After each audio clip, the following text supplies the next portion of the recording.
Being a professional Fortnite player takes an incredible amount of skill, from mechanics Oh my god! to smart decision making. He's getting completely blocked that out. He's deciding to take storm damage. Yes! Mr. Savage! Oh my god! You did not! Oh my god! But sometimes you can play near perfect Fortnite and still lose a game to bad luck. My game just crashed. Today's video is about some of the most unlucky and cursed players in Fortnite history. These are the 5 best players who never won an FNCS. The first pro we'll be talking about today is none other than one of the best players in EU history, Thomas HD. Thomas Davidson was born on May 30th of 2002 in Denmark. He started playing video games at a very early age, where he would play shooter games like CSGO. This made his aim very good when he started to play the game called Fortnite. I've always been playing like video games, and I've always been like really competitive. And Fortnite was like one of the first games I was really good at. Reasons I have like a good aim is probably like I've played shooters since I was like a little kid. Oh my goodness. Thomas has been around since the very beginning of Fortnite competitive. His first official tournament was the first ever Epic Games tournament called the Share the Love Cup on Valentine's Day of 2019. 2 weeks later, he played in the Lux Cup, which got him his first official earnings when he placed 26th place and got $200. Of course, Thomas competed in the World Cup qualifiers as well, and during the 10 weeks of the tournament, he earned $8,300 and even qualified for New York City with his duo Cluja. I'm probably most proud of that I qualified to the World Cup in 2019 because it was like the biggest event ever. Everyone just knew about it and was so hyped. I was really young and I was playing with my duo Cluja. Like it was the first week we played together and we qualified somehow. The Fortnite World Cup started on July 26th of 2019, where Thomas and his duo trekked all the way to New York City to compete in the biggest gaming event in history. It was pretty crazy, like it was a big stadium with like people all around you. You were sitting in the middle. It was kind of like just a football game or something. So yeah, that was pretty wild. Unfortunately for Thomas and his duo, they only placed 21st in the finals, meaning they each got only $50,000 to split. And I know saying only to 50,000 sounds kind of crazy, but when you consider that was the minimum for entering the World Cup, it wasn't exactly what they wanted. Thomas would continue to compete in Fortnite events once the FNCS started next season and became a constant at the top of the EU leaderboards. He sort of became known for barely not winning when he would finish 2nd place in 4 different grand finals: Chapter 2 Season 5, Major 1 2023, Major 1 2024, and the FNCS 2024 Global Championship. And not only was he getting 2nd places, he was also getting 3rds, where he did that in Chapter 2 Season 4, Chapter 3 Season 1, Chapter 3 Season 2, and the FNCS Major 2 in 2023. And while these incredible 2nd and 3rd places earned him a ton of money, it has to be incredibly disappointing for Thomas, who is indisputably one of the best players of all time, to not get a win. And it wasn't like he was losing by a huge margin. In fact, one of the times he played in a tournament, he lost by just 1 point. This is why we watch. This is why we love Fortnite, because 1 point is all that separated Tayson and Mustache from Thomas HD and Malibuka. We have to give both duos credit as to how well they played, especially in that last game. Neck and neck performance, seeing them both on the screen at the same time. I loved that. And then it happened again. And we can now reveal that your champions of Chapter 5, Season 1 by 1 point, are winners of $170,000, the active champions, and a spot in Global Champions. And the second one was particularly soul-crushing because he could have gotten 1st place if it wasn't for one of his kills dying of fall damage. Thomas HD is officially the most cursed Fortnite pro. He just lost the grand finals by 1 single point. In the last game, he was in a spawn fight and the player he would have killed went down to full damage, so he didn't get the point. Not only that, a year ago, he also lost an FNCS by 1 single point. He has now come 2nd 4 times, 3rd 5 times, and 4th 3 times. He has placed top 4 in the last 12 of 21 FNCSs and still doesn't have the title. This consistency is honestly insane. He's still got over $1 million earned from Fortnite, so I don't think he'll be too upset, but he just wants to lift the trophy. And this has obviously deemed him as one of the most cursed pros in the Fortnite scene,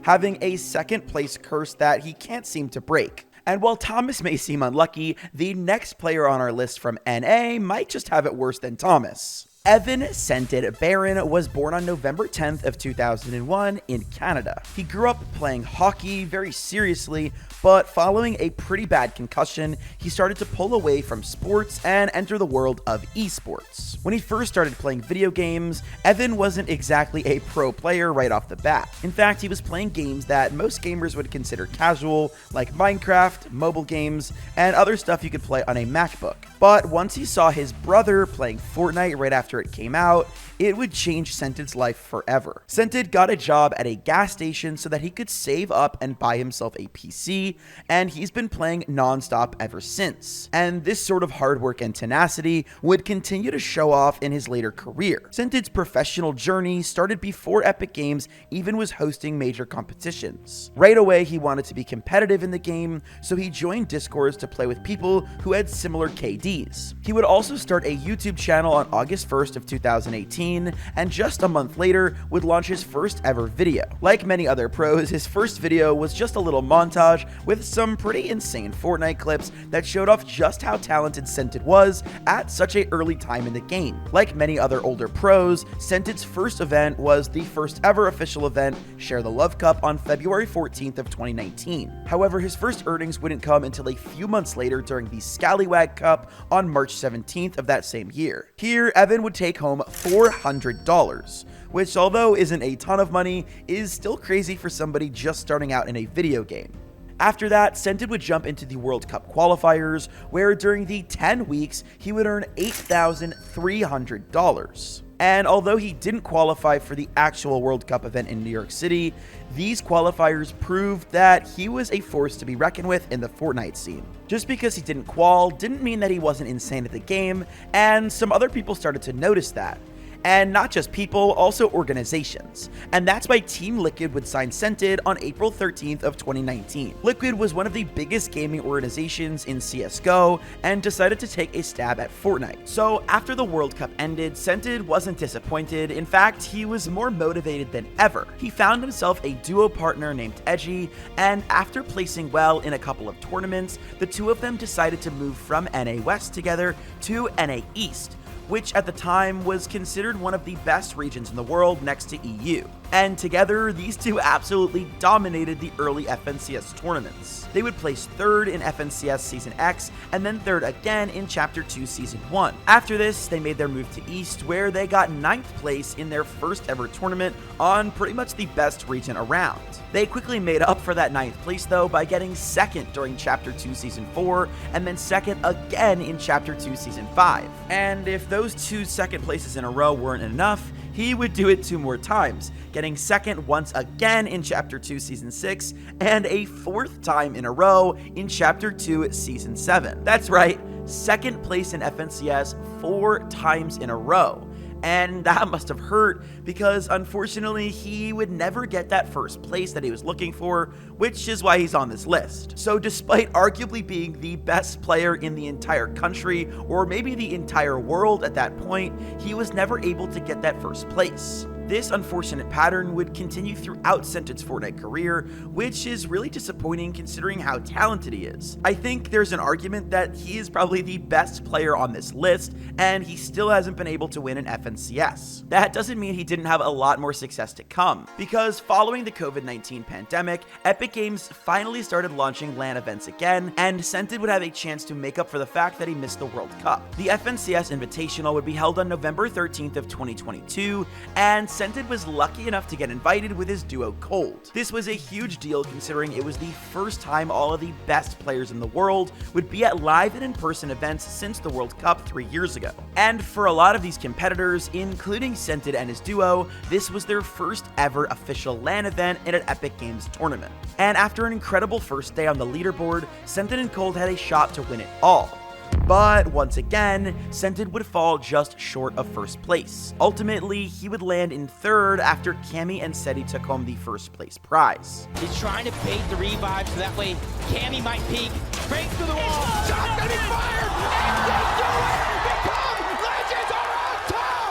Become Legends has officially managed to win the biggest fight of their careers!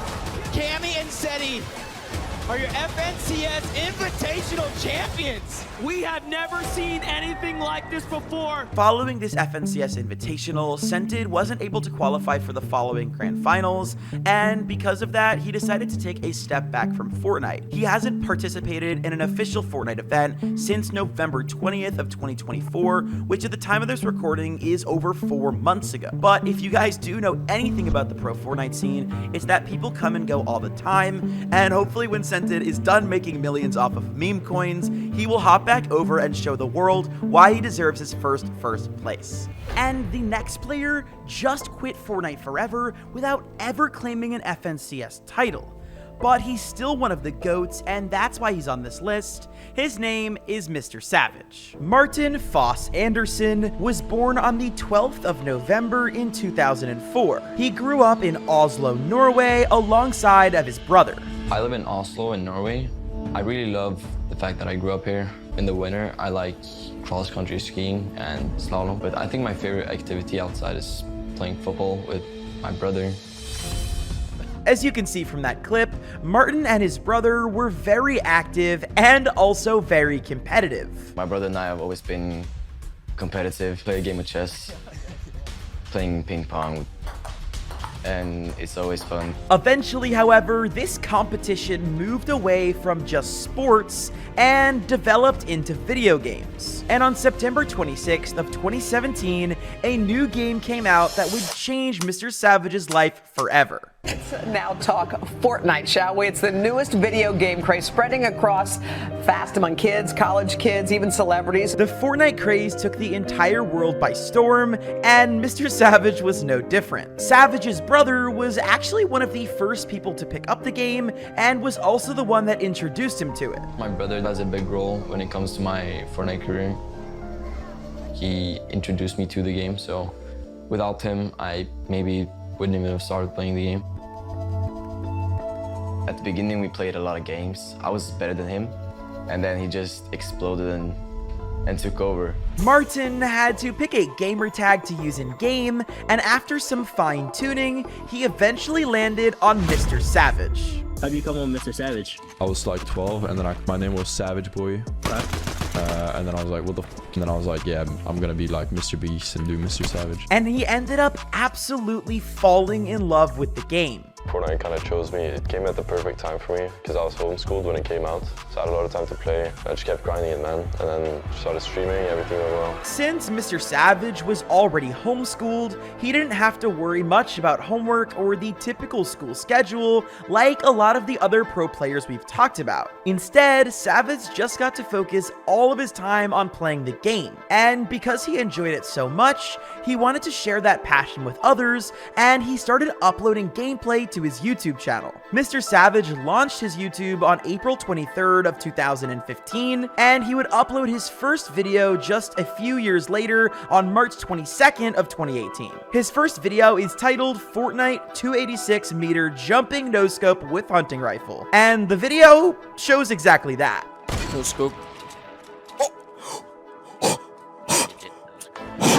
Shortly after uploading his first YouTube video, Martin decided that he also wanted to live stream. So he booted up his stream for the first time on May 11th of 2018, just a few months after starting YouTube. He spent month after month streaming to really low viewers, but at the end of the day, it didn't matter because he was just having a great time playing the game. That being said, after 6 months of streaming and posting videos, Savage would slowly work his way way up to 50,000 subscribers on December 9th of 2018. And because Savage had been playing the game so much, or maybe because he was just naturally gifted, he started to notice that he was really good at the game. But there was only one problem.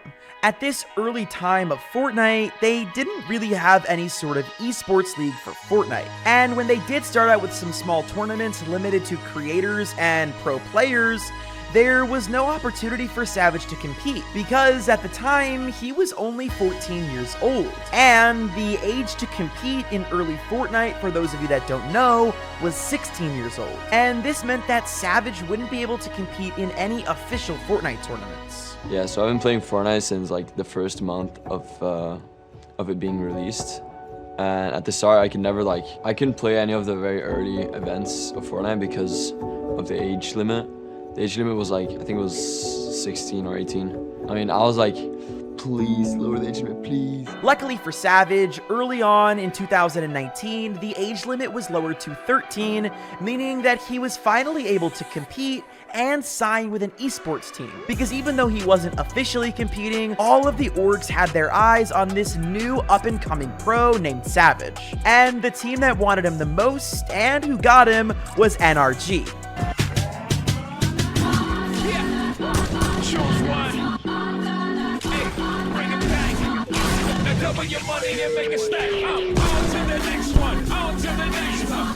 Oh, I headshot, my headshot.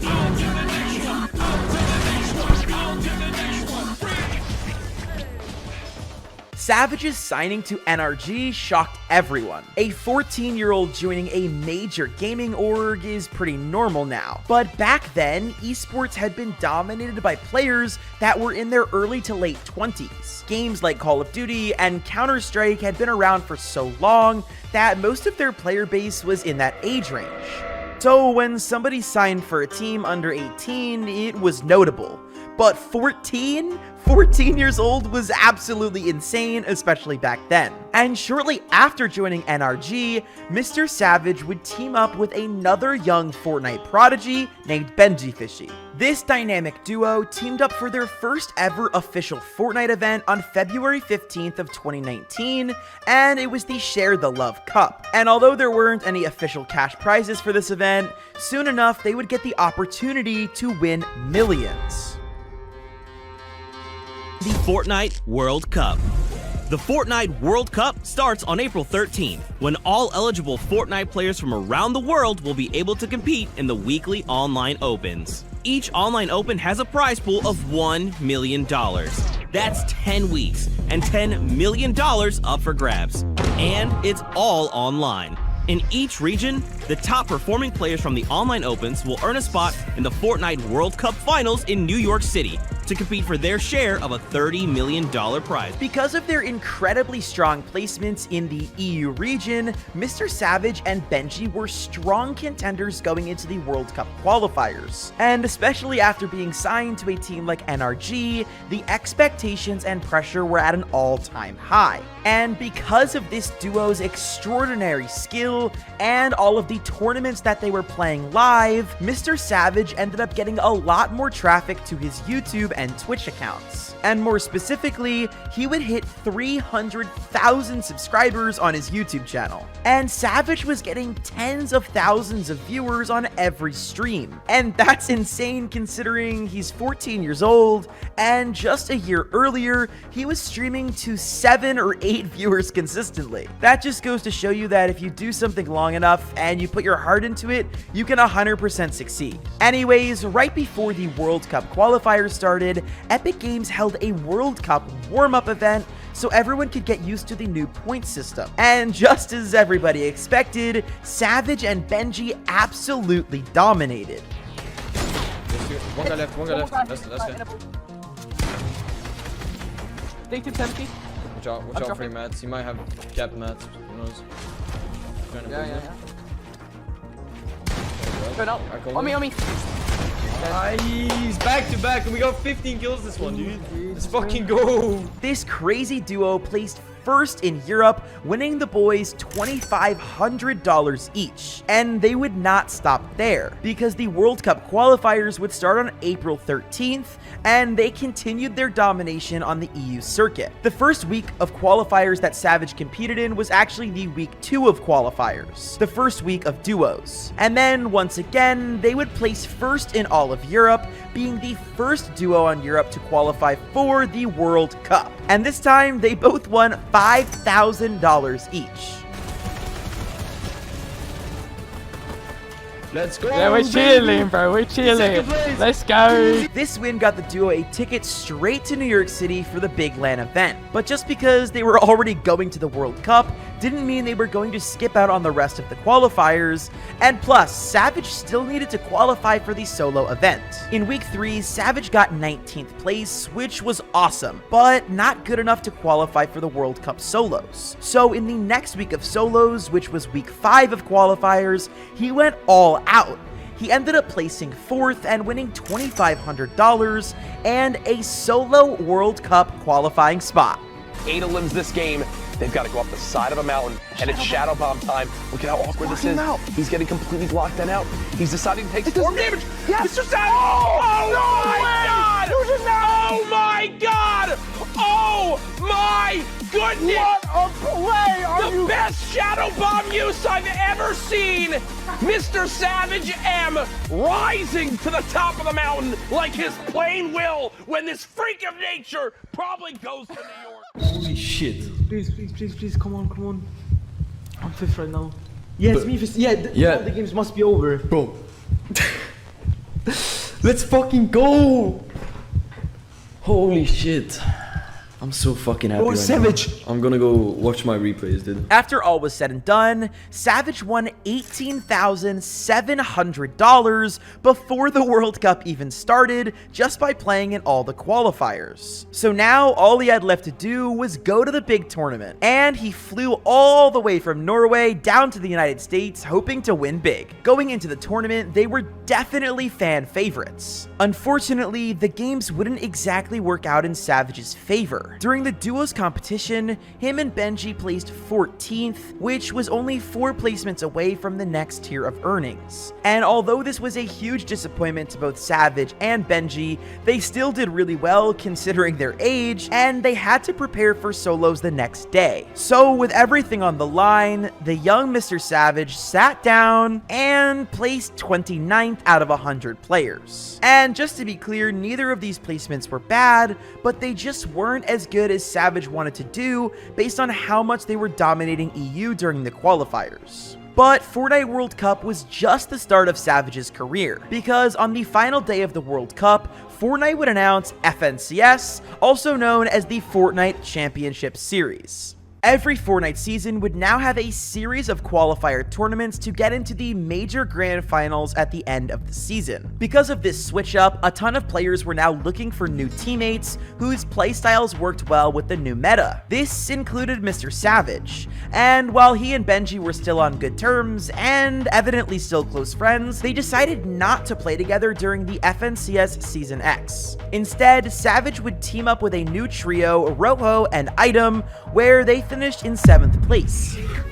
Savage actually wouldn't compete in the Chapter 2 Season 1 FNCS, but he did travel all the way back to the United States, and more specifically Anaheim, California, to compete in DreamHack. For those of you not familiar with esports events, DreamHack is known for being a BYOC, or Bring Your Own Computer LAN event. They're highly regarded events in various esports like CSGO, Overwatch, Street Fighter, Rocket League, and more. This was one of the earliest events, however, that had a Fortnite DreamHack. It was hosted on February 23rd of 2020 and had some of the best players from around the world. People like Savage's ex-duo Benji Fishy and other seasoned American pros like Kanata and Epic Whale were all in attendance. Well, I traveled to LA, mainly for the Anaheim DreamHack tournaments. So it's a solo tournament. A lot of good players are playing. So going to LA, it's nice getting to meet people that do the same thing as me. The LAN itself had a multi-day qualifier, and only the best of the best would make it to the final day of competition. With DreamHack Anaheim, the format was like the first day. I think 200 people out of the 1,200 participating would qualify for the semifinals. And day 2, there were semis, which would be top 100 out of the 400 people that qualified, and then the last day of the finals. MrSavage had really high hopes, trying to place in the top 5 and make up for the fact that he didn't do as well as he wanted in the World Cup. I mean, going to NA and, you know, competing against a lot of NA players, it'll be good. I feel like they have a different playstyle, which would, you know, suit mine really well. Well, my main goal is placing top 5. What would be super nice is obviously winning. I think everyone wants to win. But yeah, if I get top 5, I think I'll be like, you know, that's good. I met my goals, but you know, I wanna place first. He ended up doing insanely well during the qualifiers, placing first out of all 1,200 people that were at the event. After placing first in the first day of qualifiers, it was definitely a big confidence boost because at the start there was 1,200 players. It narrowed down to 400, and then I managed to come out on top. Like I said, I'm just here to like prove everyone that I'm, you know, a good player, and prove to myself that I'm a good player. And I'm not gonna lie, I'm obviously here for a little bit of money as well, but you know, yeah. Of course, let's not lie about that. So do you think do you have a chance to win? Yeah, my goal is like top 3, top 5, but I think I have a good chance of winning, yeah. Why? Why what? Why do you have a good chance to winning? I think What do you have that no one else has? I have a big brain. Like most Fortnite players, they just go for eliminations and just don't really have any like major strategies, and yeah, like I have everything planned. And while first place in the qualifiers was impressive, it didn't guarantee that he would do well in the finals. But like always, Savage was going to do his best and hopefully dominate the competition. Somehow, Savage did even better during the final day of the LAN than he did in qualifiers, and even ran into some friendly faces along the way. In the first game of DreamHack Online Finals, me and Benji, we actually bumped into each other in Lazy Lake. I think I sniped him twice. I did like 250 damage to him. I kind of griefed this game. It wasn't on purpose. I knew it was Benji, but it wasn't like. Honestly, I kind of hoped that you like. I needed a kill after that. I needed a kill. Like it was. In tilted? Yeah. What do you mean in tilted? In lazy. Oh, in lazy. What? Who are you? What? Oh yeah, I remember. Yeah. I pre-fired you. Yeah. I wanted.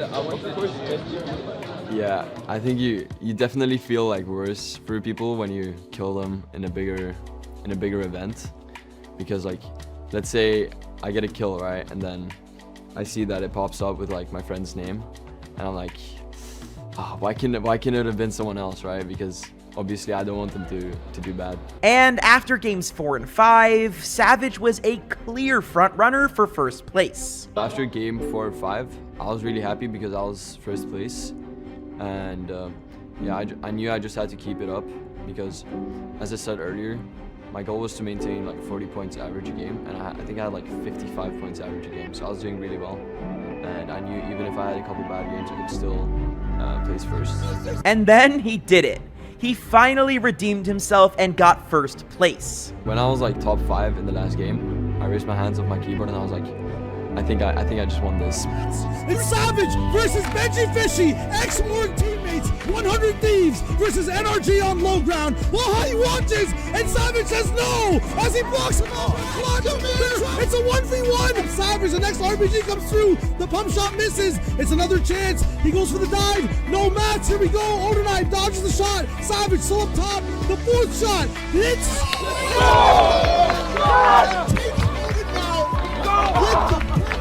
Mr. Savage is the champion of DreamHack Anaheim in a single game, too.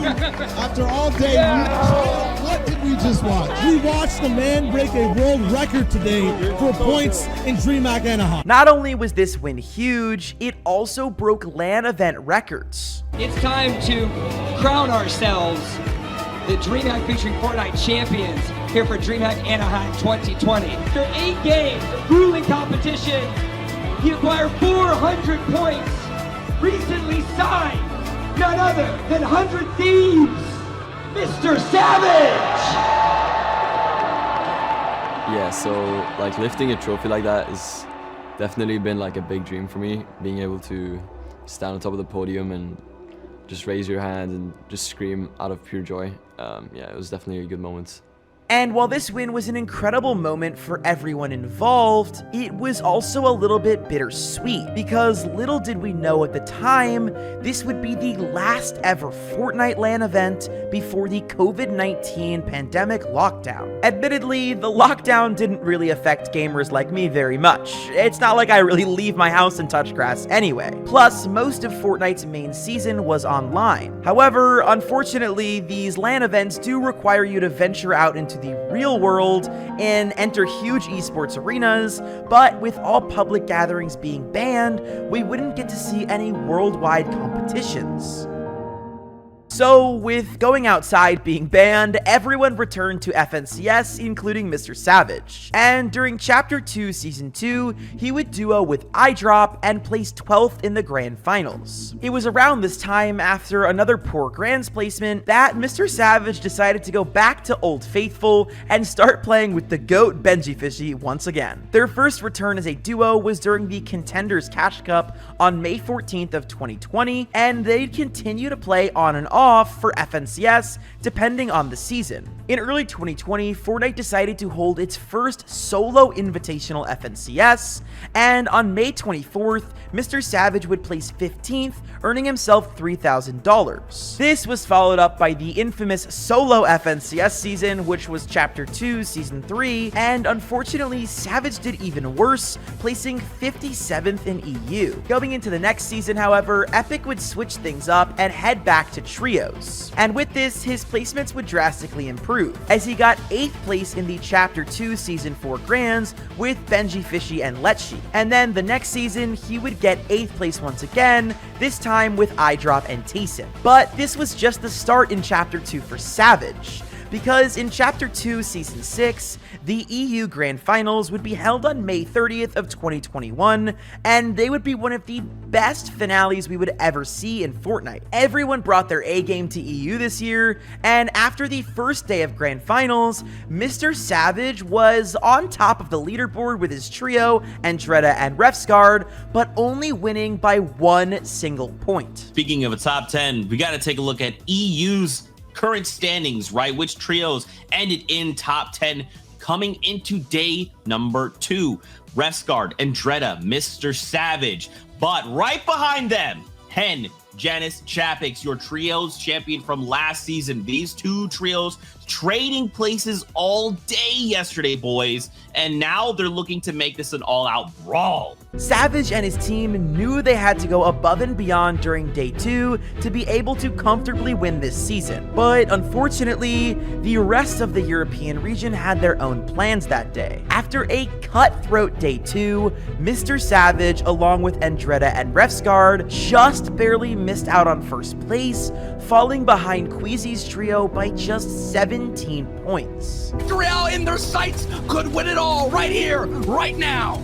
Looks like I don't see Savage alive either. It could be a matter of just moments and mere points right there, but it seems as though Queasy, Truex, and Jerky have done enough to wrap up the FNCS. And while second place is incredible, I can only imagine that Savage felt a little bit disappointing, considering they were in first place going into day 2, and he was still looking for his first ever tournament win. But I'm sure the $70,000 each that his trio took home will at least make him feel a little better. Anyway, the trio would decide to stick together again for one more season, but after placing 11th in Chapter 2, Season 7, they swapped out Refsguard for MrSavage's old duo once again, BenjiFishy. This new trio unfortunately did even worse, placing 23rd in Chapter 2 Season 8, but they did decide to stick together for the 2021 Grand Royale and managed to improve a little bit, placing 15th.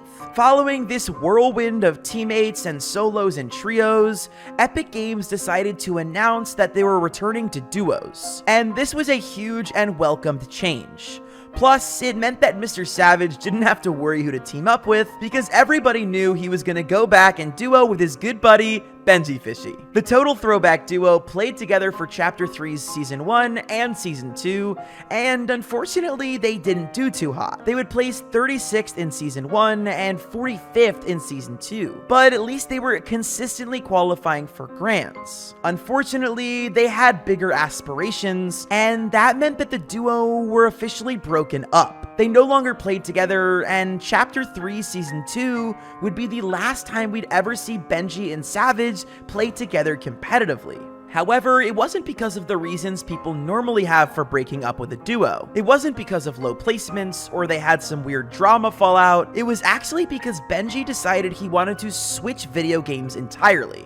I'm gonna try to keep this as short as possible, but I am officially quitting competitive Fortnite to pursue Valorant. Recently, I've fell out of love with Fortnite. I used to be able to play Fortnite like 8-10 hours a day, but even last season, I was only playing during the tournaments just because I really couldn't force myself to get on the game. The reason I always wanted to be a pro gamer was because I always wanted to have a job that I enjoyed. So for me right now, it seems pointless carrying on something that I don't enjoy. And with BenjiFishy gone, that means Savage would have to make a new friend. And for the upcoming FNCS, he landed on a new duo named Hen. Well, I'm playing with Hen, so my expectations for this FNCS they're pretty big.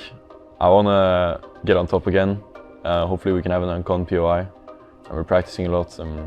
Even though like the first 2 cash clips that we played, it hasn't gone too well. I think we can improve and get ready for FNCS and we'll do good.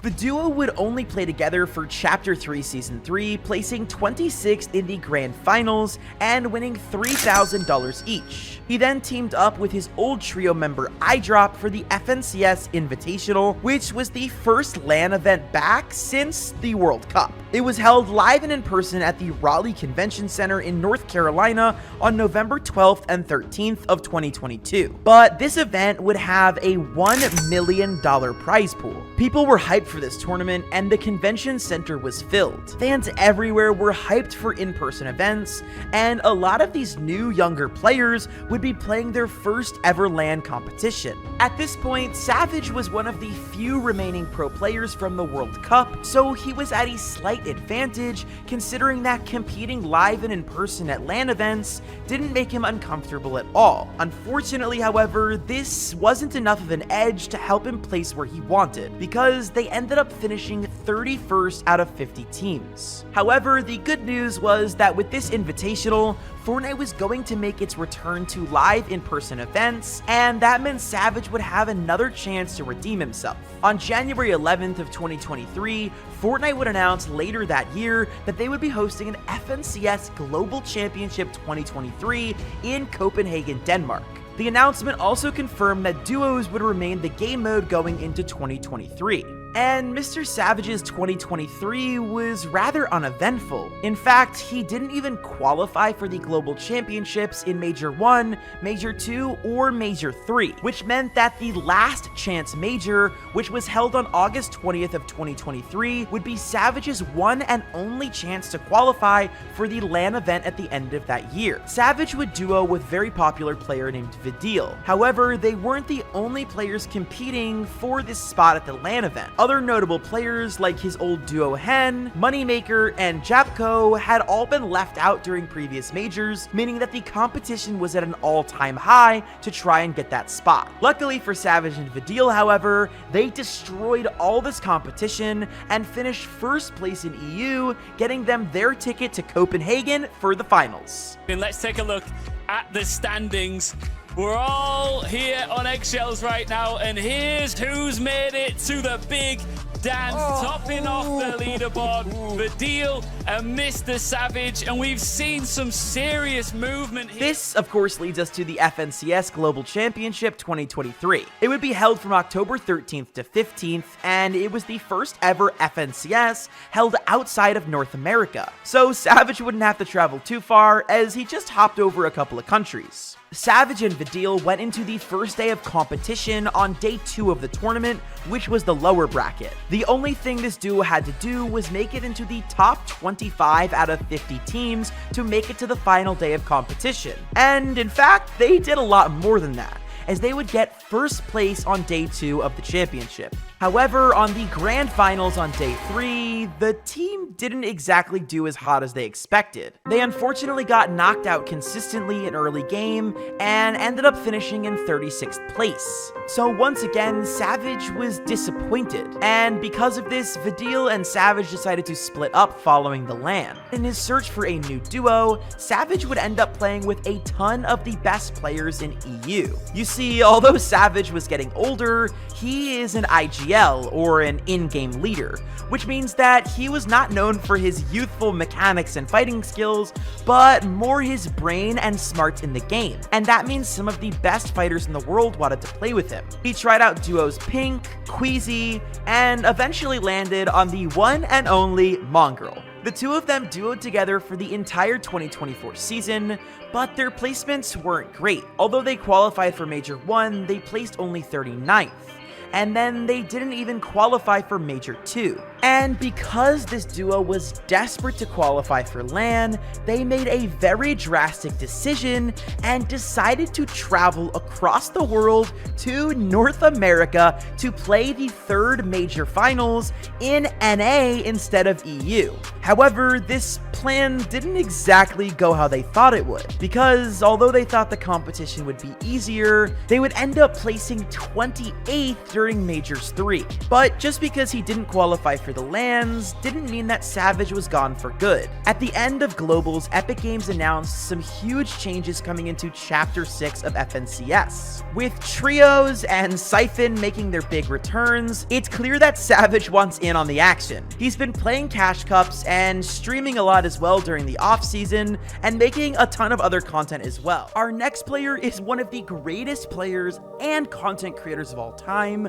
but unfortunately, his prime was before the FNCS tournaments even existed, and his name is Tfue. Turner Tenney, better known as Tfue, came from a humble household. Turner and his 3 siblings were all homeschooled by their parents for most of their lives. Some would look at this as a negative, but because they didn't go to a regular school, they had more time to pursue their passions. Both of Tfue's parents were very supportive of all their kids, all of whom were very creative. They all used to make silly videos together like this one, which was uploaded to YouTube 16 years ago.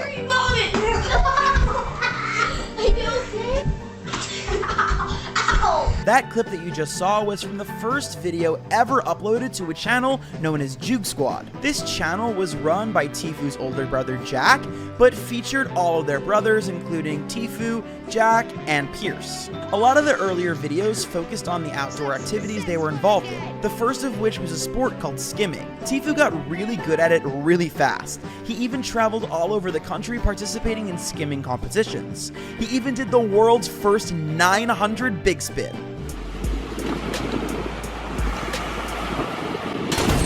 Once Tfue got bored of skimming, however, he changed his focus to longboarding. He even started his own longboarding channel, which was the first time that he had ever started his own YouTube channel.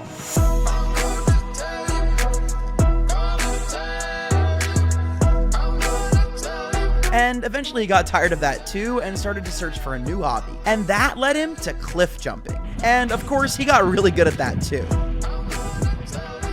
In between jumping from extreme sport to extreme sport, Tfue also loved to play video games. Surprisingly enough, however, Tfue and his siblings weren't allowed to play video games growing up. He actually didn't try video games until he was 13 years old, and he started on a game called RuneScape.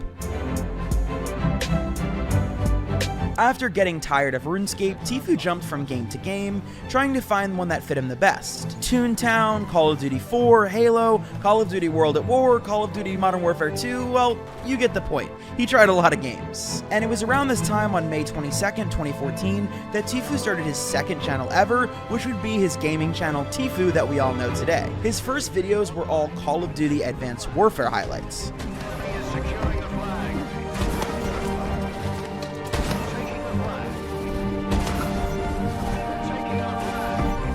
These clips are obviously very different than the Fortnite videos Tfue is known for now, but you can just tell from these highlights that Tfue knew his way around video games, and the young Turner had some real potential in gaming. But where Tfue really shined was in a brand new game mode taking the world by storm called Battle Royales. The first Battle Royale that he played was H1Z1. H1Z1 initially entered the market on January 15th, 2015. The original game was featured in survival mode, but a Battle Royale mode became way more popular.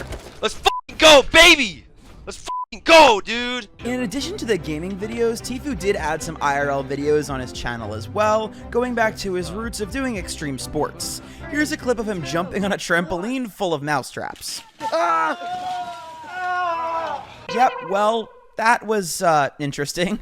Anyways, in between the insane IRL videos, Tfue started playing H1Z1 competitively. In fact, he was on top of the leaderboard for several seasons of the game. And he was even rivals with Ninja, yeah, that one, way before either of them made it big as content creators. That is literally, dude, the definition of a nerdy play, man. By the start of 2018, Tfue had 65,000 subscribers on YouTube, which for 2018 wasn't bad at all. But this was just the start, because Tfue was about to play the game that would change his life forever. On February 2nd of 2018, Tfue uploaded the first ever Fortnite Battle Royale video to his account. This video was titled Fortnite 29 Solo vs Squad Kills Crazy Late Game. And he did exactly what the title said in the video. He plowed through 29 players like it was nothing. And after winning the game, he said this. Not bad, but we can do a lot better. At this time, Fortnite was on the come up and becoming wildly popular, but people were not that good at the game.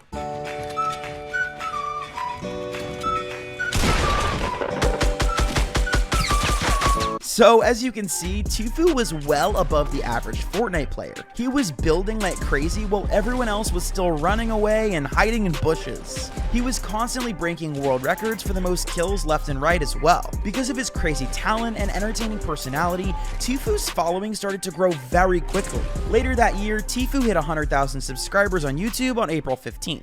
Shortly after this, Tfue would get some amazing news. He was officially invited to FaZe Clan, one of the biggest esports organizations of all time. And when he joined FaZe, he became unstoppable, it seemed.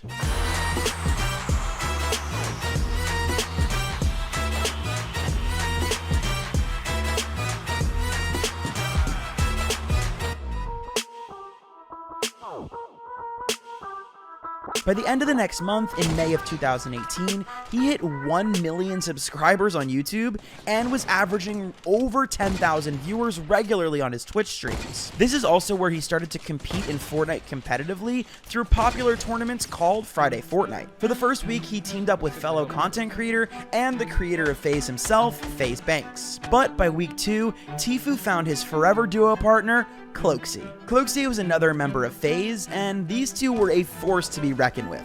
They were regularly placing in the top 4 teams for the rest of Friday Fortnite. Because of his amazing performance in these tournaments and his really infectious personality, by July of 2018, Tfue had already hit 2 million subscribers on YouTube and was averaging 40,000 viewers on his Twitch streams. I don't think I have to say that that's crazy. Even by today's standards, that's an insane amount of viewers. This amount of growth was not only unprecedented in the gaming community, but in content creation as a whole. Unfortunately, however, all of that attention wasn't always positive. On August 7th of 2018, that same year, all of Tfue's accounts were taken over by a group of hackers. Here's Tfue explaining what happened. Basically, I woke up one morning and I couldn't sign into my YouTube, and then I couldn't sign into my Twitter, and then my Instagram, and then my Snapchat. All my emails were hacked, so basically everything was hacked, you know? Tfue's Twitter name was changed, and his profile picture was changed to a strange man. The hackers also made a ton of negative tweets about fellow creators like Keemstar, Ninja, and Myth. Plus, they tweeted out a bunch of other racist stuff, which I'm not going to show here. And if it couldn't get any worse, the hackers started streaming awful Fortnite gameplay on his Twitch account. Luckily, Tfue got his Twitch back pretty fast, but once the hackers were taken off of his Twitch, they started streaming on his Instagram. Hey! Hey! Oh! These guys were just determined to make Tfue have the worst day ever. In addition to all of this, Tfue's YouTube account, which he had been working on for 6 or 7 years at this point, looked like it was suspended. Tfue didn't receive access back to his YouTube account until August 14th, which was over a week later. But this victory again was short-lived, because on August 23rd, 2018, just 2 weeks later, Tfue's YouTube account was deleted, like fully gone. And on top of that, his Twitch was suspended. He didn't get either his YouTube or Twitch reinstated until September 5th, 2018, almost 2 weeks after this whole event had happened. However, this may have been a good thing, because the return stream was so long awaited by his fans that his stream broke the record for Twitch viewers on that day. Luckily for Tfue, however, he was able to participate in Fortnite competition while he was waiting to get his socials back. He competed in the solo summer skirmish, which took place on September 3rd at PAX West that year. Tfue placed 27th out of 300 players, which earned him $5,000. Pumped though. Now, what are you going to say to the millions that love you and the crowd that's live here at PAX? What do you want to tell them? I love you guys, and I miss you guys for sure. Shortly after that, Tfue once again teamed up with his fellow FaZe member Cloaksy to participate in the Duos Fall Skirmish series. The two of them had multiple first place rankings in the qualifier rounds and eventually placed first overall in the event at TwitchCon on October 28th of 2018. Where the circle is going to start claiming quite a few players' time here at the crowd every time Tfue and Cloak show up. Nate Hill and Funk Bomb at 3, so they'll get a point as well. Tfue and Cloaksy at 2 in total. And you come here, and in front of all your fans, you are the #1 duo. How are you guys feeling right now? Dude, I don't have words. Shout out to all the fans. Shout out to my partner Tfue.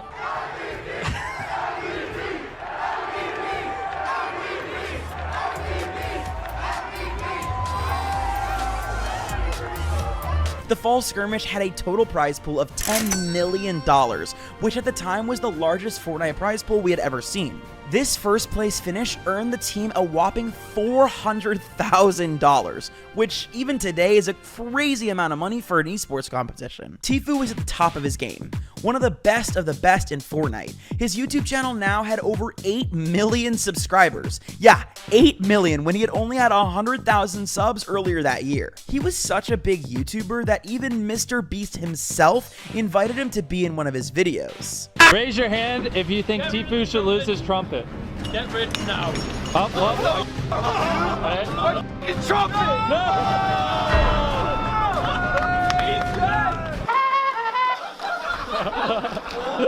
Tfue seemed invincible. He had very few, if any, haters at all. People loved him and his content, but even for the most amazing creators, it seems like controversy finds everyone in the gaming community.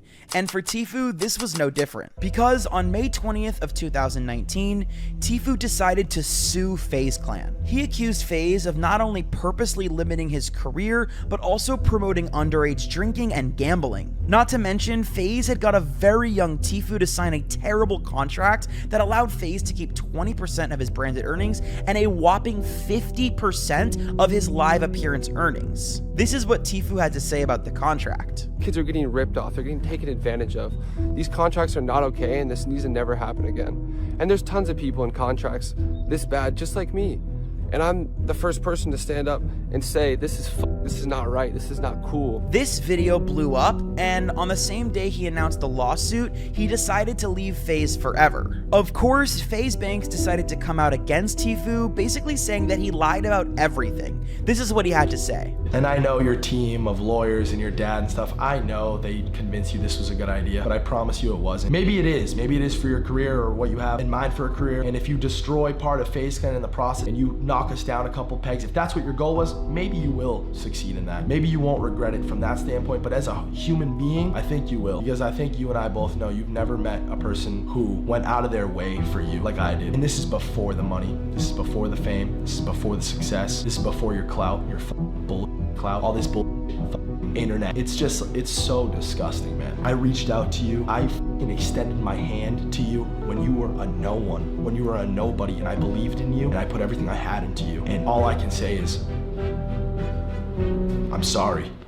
I'm sorry that this didn't work out. Surprisingly enough, people seem to side with FaZe Banks. Tfue lost over 30,000 YouTube subscribers because of the drama, and Banks gained over 200,000. Then later that year, FaZe hit Tfue with a counter lawsuit. This lawsuit took almost a whole year to finally settle until both sides mysteriously dropped the case almost a year later in August of 2020. No one really knows how the situation ended, and both FaZe and Tfue have kept mostly quiet. This situation might have been enough to end any YouTuber's career, but not Tfue. He just kept marching on. And at this point, he was still one of the great Fortnite YouTubers around, and he wasn't going to stop at just that. He not only wanted to be known for his personality and his skill, he wanted to be known as a world champion. And luckily, a little tournament was about to be announced to give him that opportunity. This was the Fortnite World Cup. This is your road to the Fortnite World Cup. The Fortnite World Cup was a global Fortnite competition held in New York City with a $30 million prize pool. This, even still today, is the biggest prize pool in esports history, and this was Tfue's opportunity to win big. Unfortunately, Tfue and his duo Cloaksy did not qualify for the duos competition, but Tfue's hard work did pay off in solos, as he placed first in the Week 3 solo qualifiers on NA East, which earned him a spot in the Solo World Cup Finals.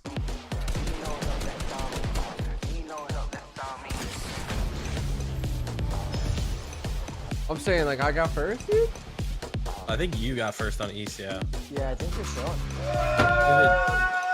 Going into the tournament, Tfue was one of the most feared competitors. He had the most experience in LAN competitions, and even got first place in the last tournament that he competed in. Not to mention, half of his competitors were still in high school, and some even in middle school, since this was the first tournament where Epic lowered the age of competition from 16 to 13. Unfortunately for Tfue, however, the tournament did not go as planned. He finished 67th out of 100th, winning him $50,000, which, although that sounds like a lot of money, was the minimum amount of money you could win by qualifying for the tournament, so it was a huge disappointment for both Tfue and his fans. Many haters claimed he didn't care about Fortnite anymore, and that he was now focused on content creation rather than actual competitive play. Some others, however, said he was never even good to begin with, which obviously isn't true, but Tfue was starting to get more haters than ever. But hey, the guy was probably just having a bad day.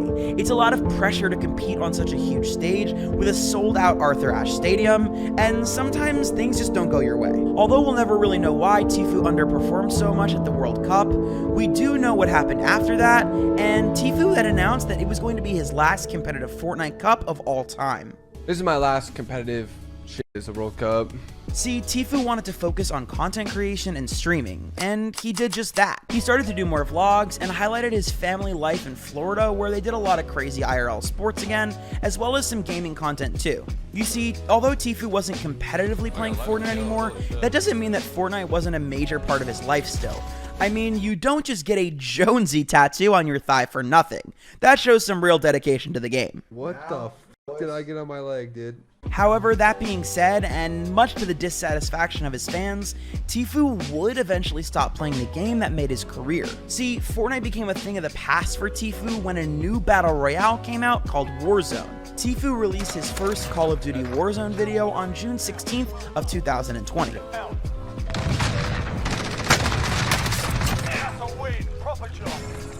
And the last player on this list, who's got to be our most unlucky player so far, is of course the GOAT, still waiting for his first FNCS championship, Clix. To really figure out why Clix has never won an FNCS, we need to take a look at his competitive history. Some of you may have seen this popular video I made about Clix, but this one will be very different. We're going to be focusing more on the Fortnite competitive side of things as opposed to his early childhood life. And speaking of early on, Clix would start competitively gaming at a very young age. When I was around 5 years old, I got into video games. I didn't have a PC, but my brother, which was at the age of like, I think 13 or something, he had a PC that I would always sneak into his room and just play Call of Duty Zombies. First game I ever played was Minecraft, and then I realized that my dream is to like become a professional gamer. From just 5 years old, he knew he wanted to become a professional gamer, and he did just that 7 years later. Because on September 26th of 2017, a new game would drop that would change his life forever. I was playing Minecraft and I knew there was no way to necessarily make money off of, and I saw Fortnite and I had confidence that Fortnite will blow up and I could possibly make a living or like a career out of Fortnite. Fortnite's official open tournaments started on February of 2019, and Clix would play in his first ever tournament on February 14th of 2019. It was called the Share the Love Cup. Although Clix only got a 660th on NA East, considering how many people played back then, it was still very impressive for a young kid. Clix would continue to play in some smaller cups like the Scallywag and Lux Cup without earning anything, but would make his first earnings when coming in 20th place in the Black Heart Cup and earning $500. However, this was all just warm-ups leading up to what he would win in the Fortnite World Cup. The Fortnite World Cup starts on April 13th, when all eligible Fortnite players from around the world will be able to compete in the weekly online opens. Each online open has a prize pool of $1 million. That's 10 weeks and $10 million up for grabs. And it's all online. In each region, the top performing players from the online opens will earn a spot in the Fortnite World Cup Finals in New York City to compete for their share of a $30 million prize pool. Clix's success during the qualifier phase was all over the place. See, he did really well in some solo weeks, even getting first place in week 9 of qualifiers, but there were also weeks where he barely broke top 1,000. So going into the World Cup, it wasn't like Clix was a favorite or anything. However, it was cool for a lot of viewers to see such a young player involved in the World Cup. As far as duos, Clix would team up with his popular duo partner Skeptic, and although they never got first place during qualifiers, they did get a second place during week 2, which qualified them for the LAN event and made Clix one of the few players that qualified for both solos and duos. Before the actual World Cup even started, Clix had already made a whopping $22,500 in earnings from the qualifiers. And for a 14-year-old kid, that was a lot of money. Because of these insane placements, everybody had their eyes on Clix going into the LAN.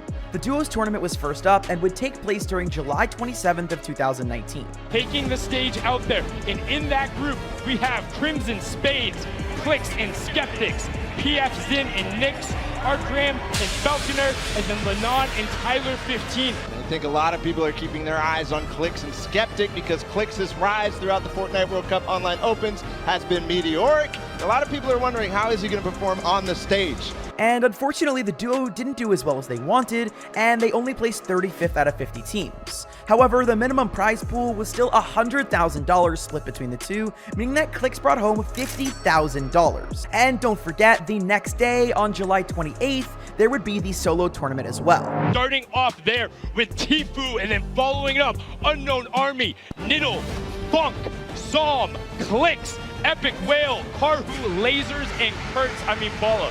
What can we say about these players? And then you have the two young warriors out of Clix and Epic Whale, known for taking walls, taking names, and pressing forward, doing everything they can to stop their opponents. Yeah, absolutely. Clix, one of the players who has fully qualified for both solos and duos. And day 2 didn't exactly go as planned either. However, Clix did improve by placing 18th out of 100 players and winning $112,500, which made his total for the weekend $162,000, which is life-changing money for anybody, let alone a young teenager. That being said, Clix was still disappointed in his placement. Just be so sad, bro. I really just threw this. I'm so mad, bro. I should have got top 10 easy, bro. Although he did fantastic, Cody knew that he could do better, and luckily, he would have an opportunity to show that off very soon. Shortly after the World Cup had finished, Epic Games would announce that Fortnite would be moving to an FNCS format shortly after the World Cup. And for those of you that don't know what FNCS is, it's basically like the major in any other esports. Basically, it's a massive tournament that's held 3 or 4 times a year, where the best players in each region will battle out for massive prizes. And the start of this FNCS era was crazy for everybody. Season X started off as trios, where Clix would play with Crims and Spades, getting 7th in Grand Finals. Although this was fantastic, Cody was looking for something better and wanted to at least break into the top 5.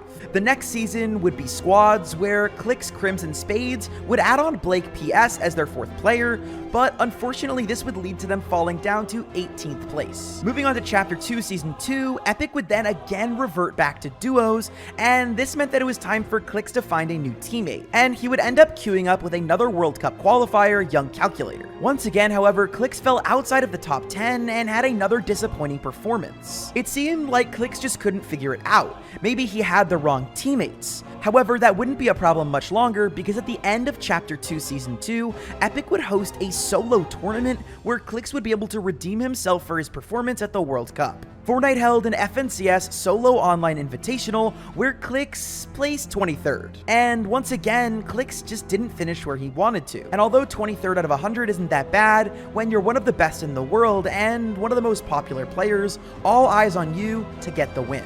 However, in Chapter 2 Season 3, we would stick with solos moving into the next FNCS, so once again, Clix would have an opportunity to improve on this 23rd place. And once again, Clix would not live up to the task.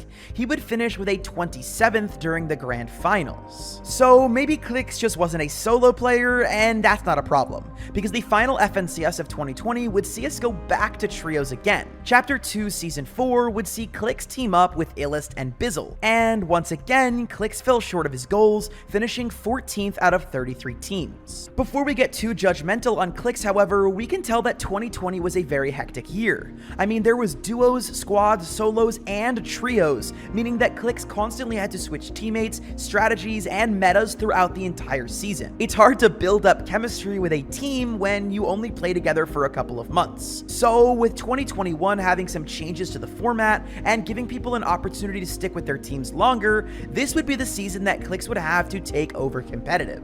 The first FNCS of 2021 was Chapter 2 Season 5 and was held March 14th. Fortnite stuck with trios, but Clix decided to drop Illest and pick up the one and only GOAT, Booga. This pickup turned out very good for Clix and his trio, as they would place 5th out of the 33 teams on NA East. However, with Chapter 2 Season 6 looming, they were all focused on getting another top 5 finish, if not the first win in Clix's Fortnite career. But things didn't work out so well, because the trio didn't even qualify for Grand Finals. So with that happening again, Clix would be set out to find an entirely new trio once more. Chapter 2 Season 8, we would see Clix, Bucky, and Creo go into the FNCS together on September 5th of 2021, and they got 33rd place. And if you can do math correctly, you'll notice that only 33 teams compete in a trios tournament, meaning they got dead last. With 2021 ending on a sour note, Clix would need to look for a new team going into 2022. And it's not just because his trio did bad, but also because Fortnite was now switching to duos. And that means Clix needed to find the perfect partner to play with him. And as many of you may know, the first FNCS of the year was also the first FNCS of Chapter 3, where we would see Clix team up with his iconic duo, Day. The duo actually did pretty good in their first FNCS together, and finished in 7th place out of 50 teams. However, when they played again together next season in Chapter 3 Season 2, their 35th place out of 50 would lead to them splitting again, which meant that Clix needed to look for another teammate. And if you haven't seen the pattern yet, it seems like Clix just can't keep teammates. And I don't necessarily think that this is Clix's fault. However, let me finish talking about his competitive history, because later on in the video, I'm going to talk about why I don't think Clix has won an FNCS yet, and I'm also going to talk about how I think he could do a little bit of small changes to get that first FNCS win. But moving on to the next season, Chapter 3 Season 3, Clix would team up with Dukes. And this duo did really, really well. In fact, they had the best placement that Clix has ever had in FNCS up to that point, which was 4th in Grand Finals. Because of this performance, they were invited to compete in the 2022 FNCS Invitational on November 15th. People were absolutely hyped for this event. The convention center was filled, and fans everywhere were hyped to return to in-person events for the first time since World Cup. And on top of that, players were excited for a chance to once again compete on a global scale. The wait is finally over. We are finally here for the FNCS Invitational, and honestly, seeing how packed the venue already is, it's exhilarating. That's right, the fans are ready, we are ready, but you know who else is ready? It's the players. Check this out. These are going to be some of the most exciting games you will see in all of Fortnite. The last couple of years, I really missed in-person competitions. Yeah, I'm super excited to get back into real-life competitions. We're really hyped to play in-person events for like the first time since World Cup. Me and Dukes are so excited, you know what I'm saying? It's my first time being at a tournament on LAN. LANs are just like the greatest vibes ever. We've been playing with each other a lot, especially in the past like 2 weeks. Yeah, we've been working hard. Clix and Dukes would end up placing 15th out of 50 teams, which honestly isn't bad at all considering it was the first LAN back since COVID, COVID, and on top of that, this wasn't just the 50 best teams on NA East, this was the 50 best duos in the world. However, as we know, Clix takes this really seriously, and 15th was disappointing for him once again. Luckily, Epic Games decided to stick with duos for another year, but Clix and Dukes decided to break up anyway. Instead, for Major 1, Clix would team up with Donnie, and the duo would get 29th, which was not a great start to Clix's year. However, he had so many more opportunities to get into the Global Championship at the end of the year. Well, not exactly, because a few things were about to go wrong for Clix. The first thing that happened was NA West and NA East combining into one North America Central region. This created a super region that made qualifying for any tournament going forward much, much harder. Not to mention, everybody would need to move and go to Dallas, Texas if they wanted zero ping. New Dallas, please. Alright, so if you guys didn't know the news, Fortnite merged their West and East servers to make Central servers, so now the servers are now in Dallas. And I know you guys are saying, wow, you really moved because of Fortnite. And I'm gonna be honest, I did. However, Clix did get himself a pretty nice place to stay. And nice apartments aside, things were about to get worse for Clix when he got banned from Fortnite for teaming. Chat, I'm banned for 2 weeks. If you guys didn't know, this means that I can't play this FNCS, the Grands Finals, and I also can't play the next FNCS in a month. So that means I can't go to the LAN event. It means I can't go to the LAN event, and I basically can't play for the next 4 months. That's right. Because of the rules at the time, Clix was basically unable to compete in the rest of the FNCSs for that whole year. And obviously, this was a massive disappointment for not only Clix, but all of his fans who were looking forward to seeing him compete. However, if you do something against the rules, it is only fair that you get banned. Except, Clix didn't team on purpose. In fact, he was basically forced to team with a stream sniper the whole game. He beat me the whole entire time. He was following me since the start. He was following me, shooting me. He did over 350 damage to me the whole entire game. The stream sniper drops a pizza for Clix, and then he picks up the pizza without thinking about it. I should have left the game. I should have left the game after I got that pizza from the stream sniper.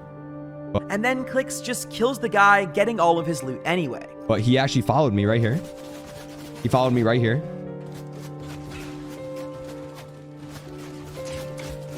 Sits in my wall, goes up and down, and lets me kill him, okay? Lets me kill him. So no matter what, chat, I would have got all the loot that he gave me, and I went on to win the game. I think this whole situation is super unfair, and I also think that stream sniping is a massive reason why Clix hasn't won an FNCS yet. And like I said, we're going to talk a little bit more about that later. However, against all odds, Fortnite would change the rules, saying that a 14-day ban from the game would only punish you from competing in one FNCS tournament instead of 2. And although Clix missed Majors 2, he was now able to compete in Majors 3. I'm on van! Let's go! W's in the chat right now! This time, Clix would team up with one of the best players in North America West history, Epic Whale.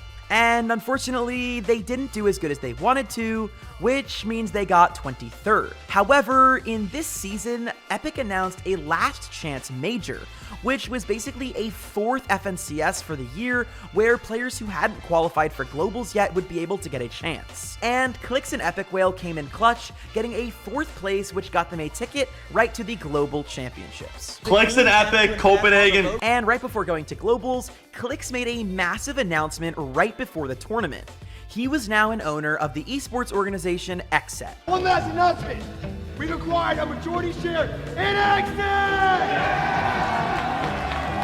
This was a huge announcement considering most organizations were pulling out of Fortnite at this time, and it was really awesome that Clix doubled down on the Fortnite org scene and even invested a ton of his own money into it. And we'll talk more about his involvement with XSET later and how that could be playing into all these issues of him not making it into FNCS. Unfortunately for Clix and Epic Whale, they wouldn't even make it out of the lower bracket. They finished 27th on day 1 of the grand finals, just missing out on their chance to play in day 3 of the finals. Although the loss at globals was hugely disappointing, we see for the first time in a while Clix deciding to stay with a duo for more than a couple seasons. Epic Whale and Clix would go into 2024 planning to play duos again together.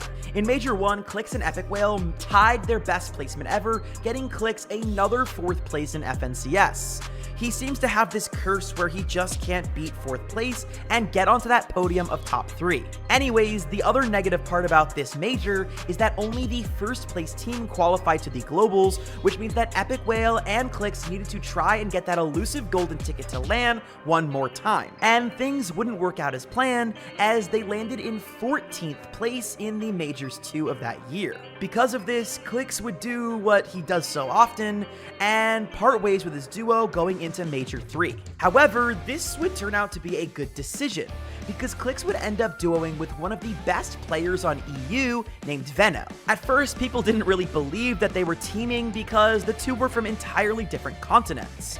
But just a few days later, Veno was at Clix's apartment showing his face on his stream. And honestly, nobody knew how this team would perform together, considering how many videos there were of them yelling at each other. Just stop complaining. Nah, you shut the fuck up, bro, because that's not the reason you died. You were gonna get hit on no matter what. I've been begging you for 5 minutes. Get the fuck up here. You haven't. I've been waiting 10 minutes. Now this team's in front. Nah, I haven't, okay? I've been telling you, take me farming metal, come. But let's be real, who knows if those videos are real or just clip farming. Anyway, the two entered Majors 3 needing to do well, and it was their last chance to qualify, and they needed to lock in. And they did just that, because at the end of day 1, Clix and Veno were in the first place position going into the final day of FNCS. This had to be it. This was the one chance that Clix had to break his curse and get his FNCS win. However, there was one massive duo in their way, and their names were Peterbot and Poyo. A seemingly unbeatable team would end up giving a tragic day 2 to Clix and Veno. However, it wasn't exactly Peterbot and Poyo who ruined their day. In fact, it was two players who were very unknown that had qualified to the grand finals that had tried to land on Clix for clout. Because of this really messed up interference, Clix and Veno would drop again into that devastating 4th place finish that Clix has gotten so many times. However, Clix and Veno did qualify high enough to get into the Global Championships, and we all know how Globals turned out. Would you please give it everything you've got for the FNCS Global Champions 2024, Peterbot and Poyo!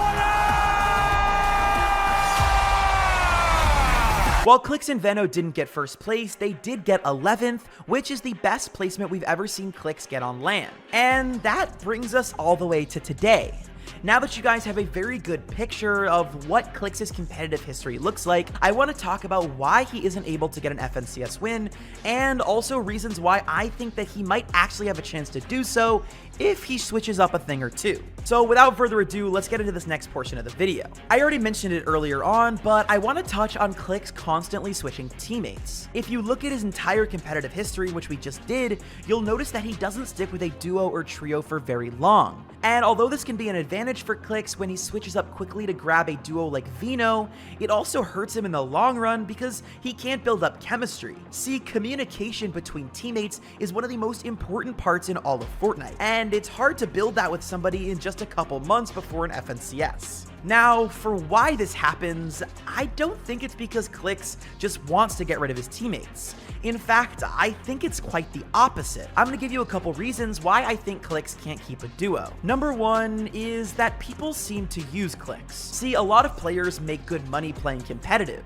but as we all know, the people that are really winning in the Fortnite world when it comes to money are content creators like Clix, who are making a massive amount of money by streaming and making videos for their fans. So what happens is a lot of massive players will want to team up with Clix for clout, and then after not winning after 1 or 2 seasons, they'll take the viewers and run. Now, I'm not going to pick any specific names and say that anybody has done that, nor can I necessarily prove it. However, I do think this is something that Clix has to be weary of, and it's probably really stressful for him to know who's using him and who is actually a genuine good duo. And perhaps even more importantly than that point is the fact that nobody wants to deal with stream snipers. I already mentioned stream sniping earlier in this video, and I think we all know how bad it can get. So, like, it's a f***ing popcorn skin!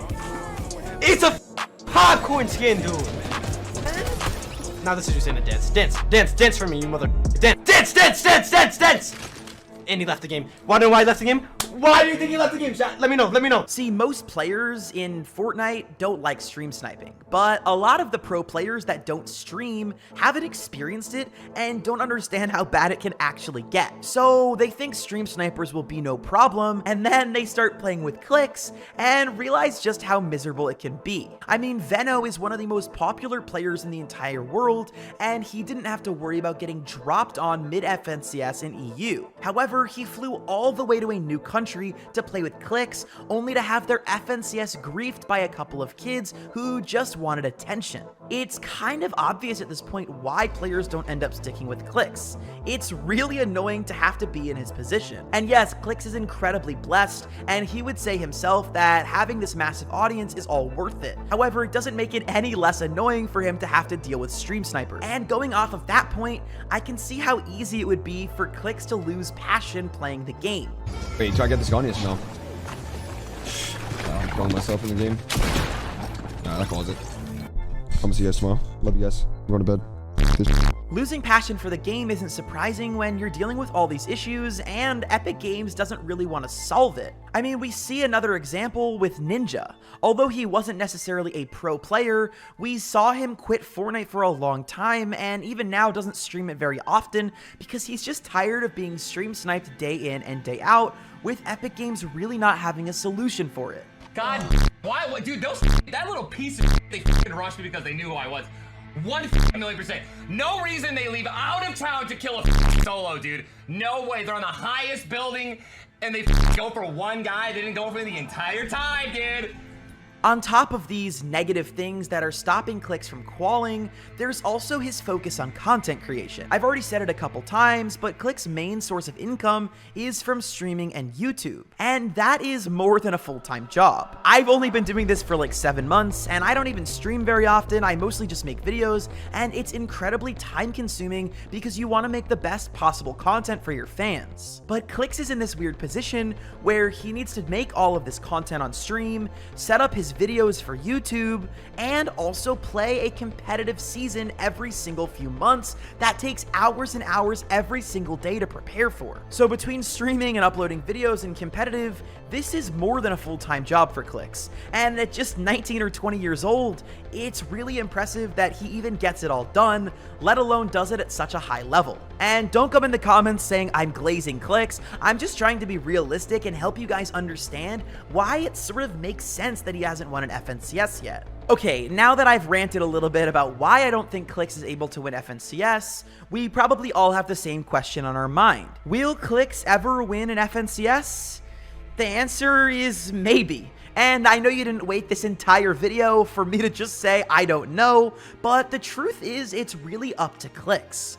You see, it all depends on whether competitive or content is going to be a priority for him. You see, I don't think it's possible for Clix to go full-time as a content creator and as a pro player. We've seen players in the past like Ninja and Cypher PK and even Nick Merckx try and do it, and it just never works out. However, most players decide to go with content creation because that's genuinely where the money is. But in the case of Clix, I think he's doing okay on cash, and I truly believe he cares just as much about competitive as he does about making money from content creation. And if Clix is looking to move forward and take competitive top priority, then there's no better time to do it, because going into the next year, we're going to be switching up to trios, which means that Clix isn't out of luck looking for a new duo because everybody's taken. He can take his time and find the right trio, considering that there's some cash cups over the next few months to help players warm up for next FNCS. And this cash cup season, we've already seen Clix joined by Rise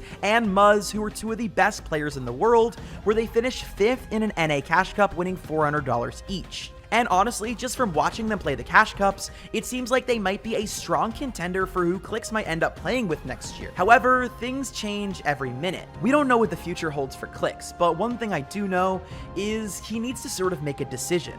Is he going to keep relying on content, or is he going to go all in for a couple of seasons, forget about focusing on YouTube and Twitch, and go 100% on competitive and get that first win? Anyways, I will see you guys in the next video. Thank you so much for watching, and click this video right here to watch another one if you haven't seen it yet. Subscribe, and I'll see you guys in the next one.